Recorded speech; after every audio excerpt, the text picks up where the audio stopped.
Hi Chaitan గారు. Hello madam. Diabetic patients అస్సలు rice avoid చేయాలి, తినకూడదు అంటారు. ఎట్లా? How to control? Me daddy వాళ్ళకి షుగర్ ఉందా? లేదు. మీ తాత వాళ్ళకి షుగర్ ఉందా? లేదు. రైస్ తింటే దాని అర్థం ఏంటంటే షుగర్ రావాలని గ్యారెంటీ లేదు. అవునా కదా? వాళ్ళకి లేదు కదా. లేదు.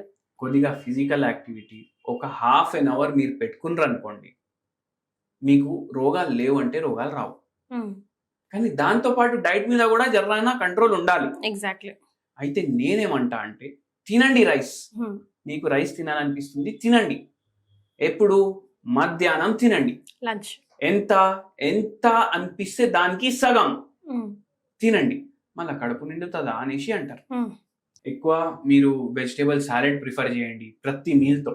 మనం ఏదైతే వైట్ రైస్ తింటాం కదా, దాని జిఐ ఇండెక్స్ 73 to 80 ఉంటది. ఓకే. అంటే ఏంది అంటే మనం ఇట్లా తినగానే ఫట్ అనేసి గ్లూకోజ్ పైకి పోతుంది. అదే మీరు మట్టా రైస్ తిన్నారనుకోండి, మట్టా రైస్ ఓకే, దాని జిఐ ఇండెక్స్ 50 నుంచి 60కి ఉంటది. హాఫ్ ఆల్మోస్ట్, హాఫ్ 30% తక్కువ, 40% తక్కువ ఉంటది అనుకోండి.